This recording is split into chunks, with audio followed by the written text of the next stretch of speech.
And welcome back to Meeting of the Minds. Today, we're starting our mental and emotional health series. I'm here with a great friend, a longtime mindset guy, Nick Parilla, awesome guy.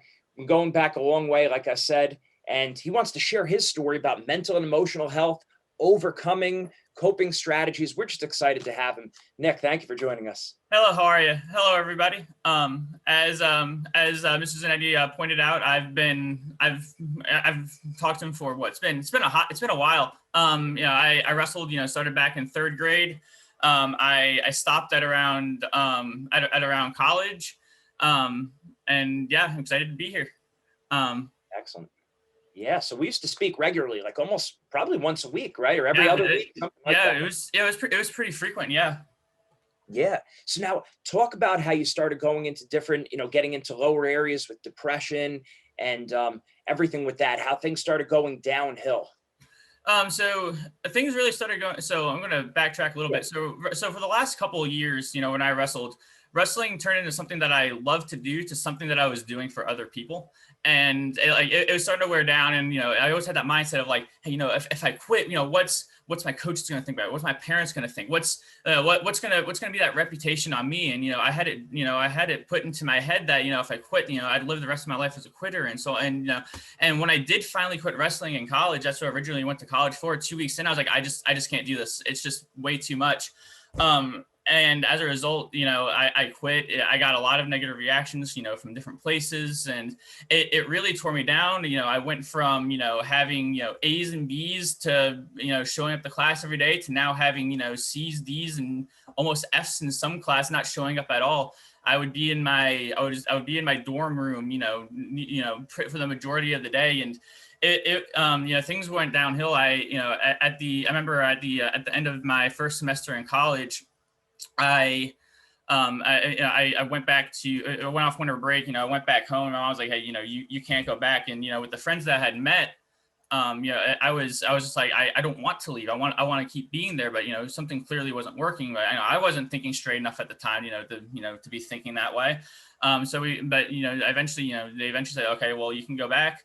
I went back, and again, I was in the same place I was. I just wasn't me. Something wasn't right. I didn't know at the time what wasn't right, but everything was just going downhill. And then spring break. I remember spring break of 2016. We got back from spring break. Mom said, "Yeah, no, it's best that you don't go back. We're going to keep you here." And then a couple weeks later, I was in the hospital for the first time. Yeah. And what was it that was really dragging you down? Because of course there's wrestling, but there's obviously more going on. Yeah. I think for me, it was my entire life. I'd always been taught, like what to think. I never knew how to think for myself. And that really caused a lot of problems, when I started learning how to think in college. What do I want? What does Nick Parilla want?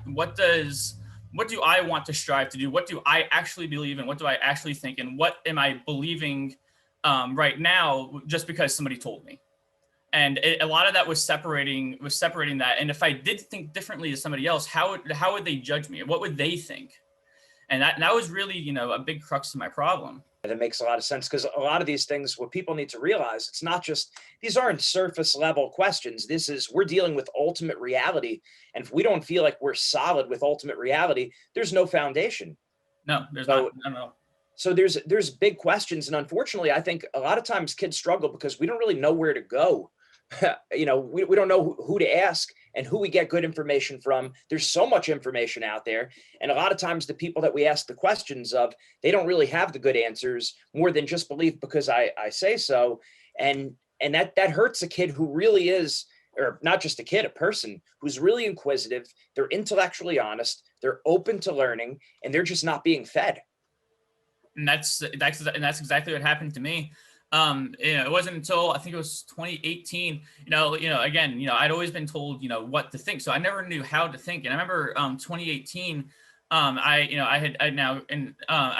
gotten halfway through a semester of a proofs class in math, and that class is entirely how to think and not what to think. In proofs, they're like, hey, you've learned, the quadratic formula is true. Now I'm gonna show you how to find out that it's true and not just accept it as true.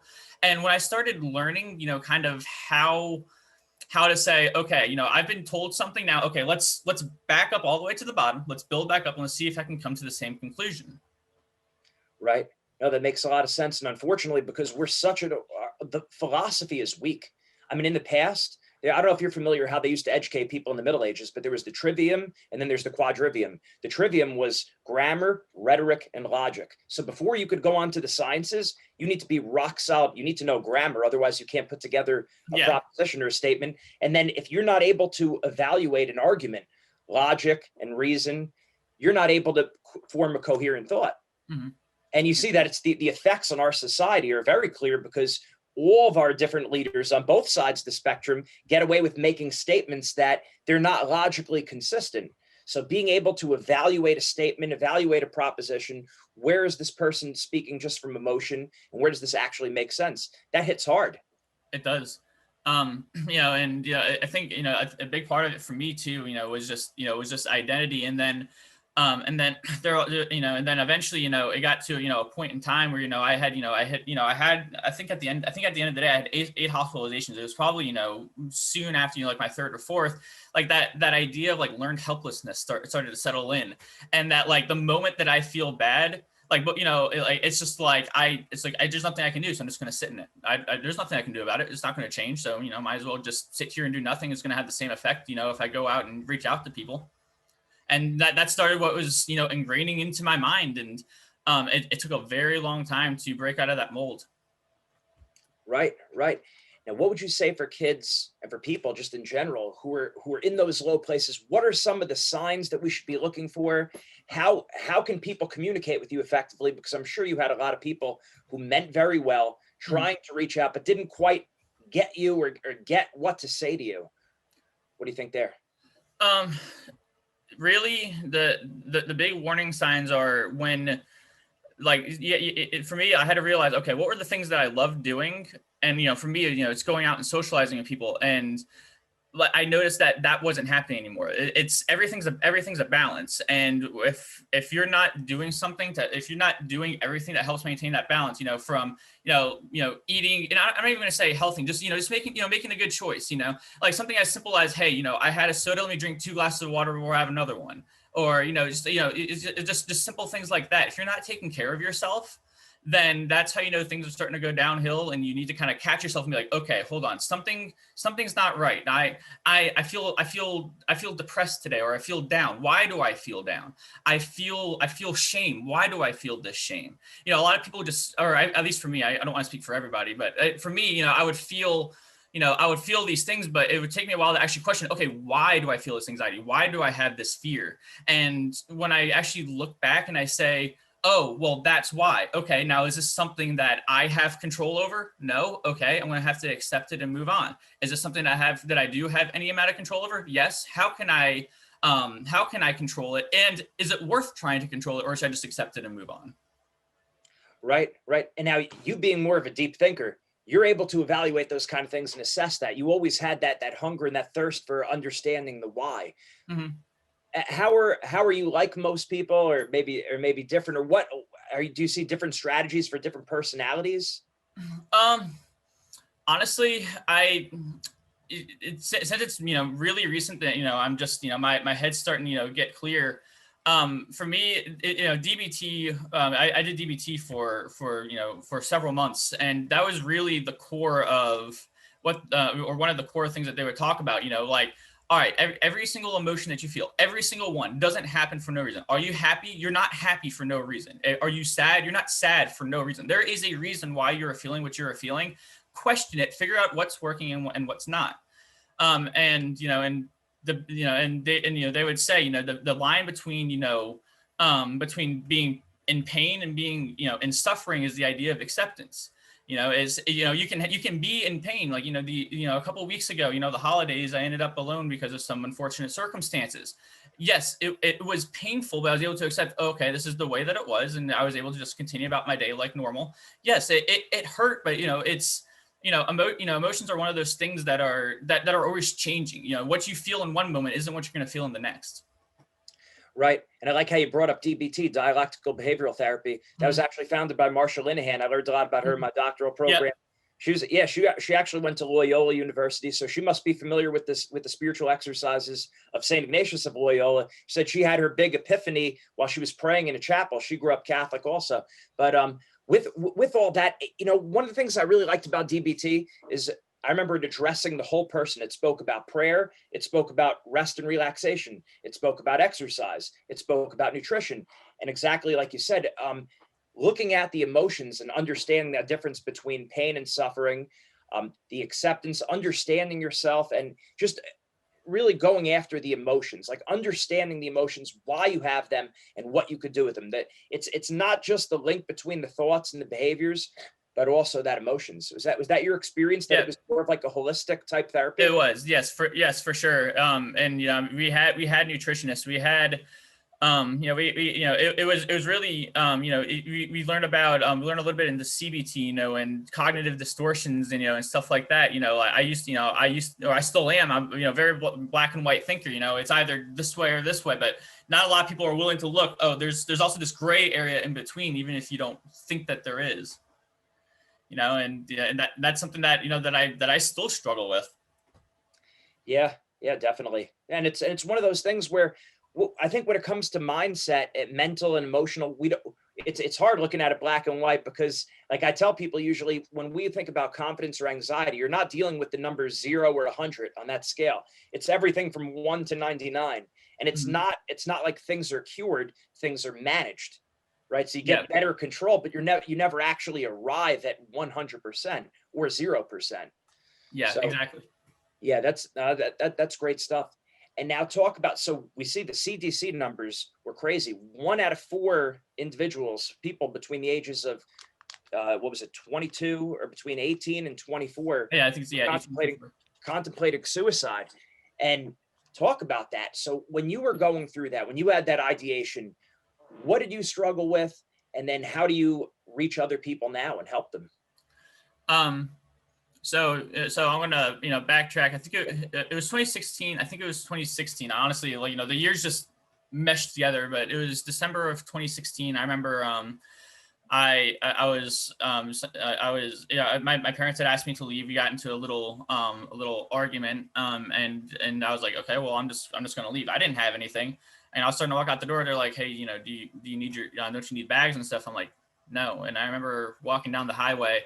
I see trucks pass by, and I was looking back. I'm like, should I do it? And I remember the third one came by. I was like, I remember jumping in front, and I did get hit.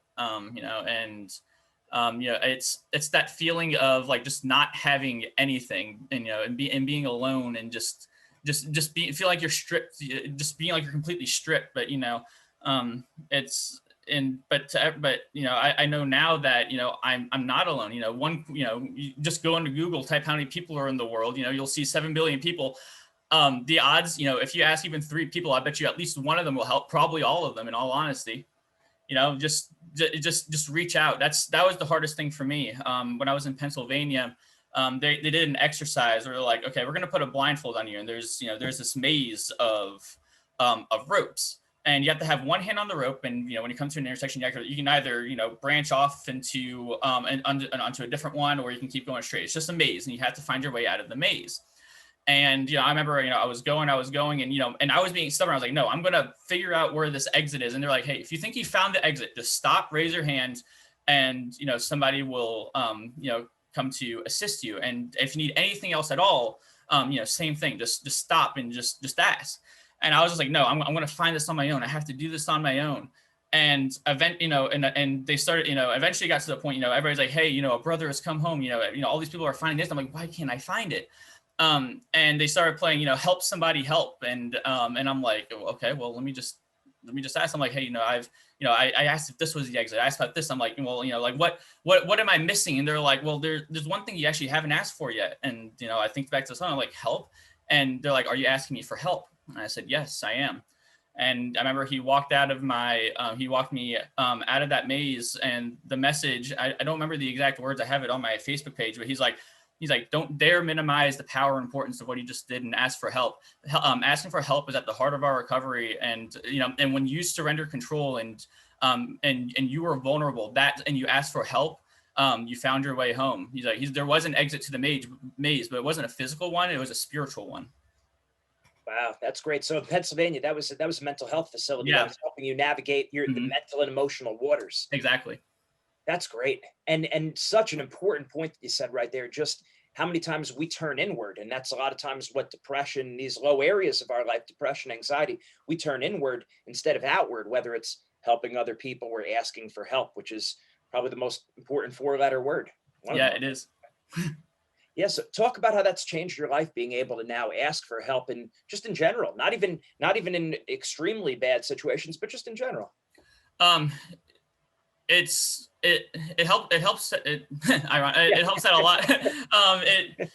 Just being able to be like, oh, okay, well, I don't know how to do this. And, a lot of it was, I'd have too much pride and be like, no, I'm good enough to figure out on my own. Like, all it does is just create stress and anxiety that you don't need to be putting on yourself. Somebody else has the answer, and maybe even spent years trying to figure it out. Just talk to them. You can sit back and reflect on what they're saying later. But I trust somebody who's been maybe it's work related, that's been there for 4 years, then versus me being there for just a couple months, or even, when it comes to mental health, I'd much rather, go to a friend, even if they just say, hey, Nick, we're just going to go play games. We're just going to, with the intent of just distracting me, or, like I trust, those people and their support more than me being clouded in thought and not really understanding what's going on, and, settling myself down to be able to now think clearly and move forward.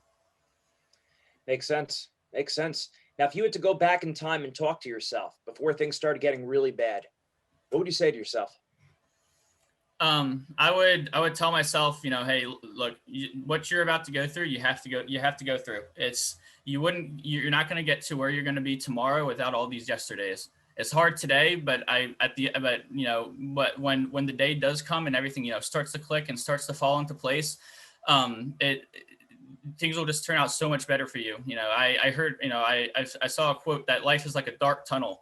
And that, you might not always see the light at the end of the tunnel, but if you just keep moving, you'll come to a better place. That you are in that dark tunnel and you don't see the light, but the light is there. So just keep moving. Just keep moving. Excellent. And then your advice to a kid who right now is struggling, that 18 to 20, or it really doesn't even have to be in that 18 to 24 bracket, but just a person, you've been through it. You know what it's like. You've gone through that dark tunnel. Yeah. And thank God you came out the other end of it. So what do you tell them now? As I mentioned before, ask for help. It's hard to do. You think you're a burden. You think that you're causing problems and that you're an inconvenience. You're not. I promise you aren't. I've had people come to me for help now, and I'm just like, and they think that they're an inconvenience. I'm like, no, just call me anytime. If I'm at work and and I get 2 phone calls from you, and I know that it's important, I will stop working and I will, find time to make time for you. You're not an inconvenience.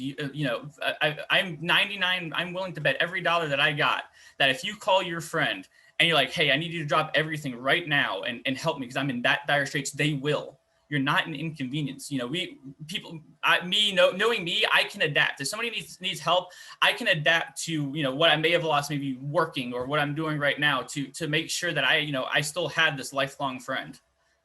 And, and so that's one thing. Another thing is, honestly, just as hard as it is, and it's not the easiest thing, just be happy.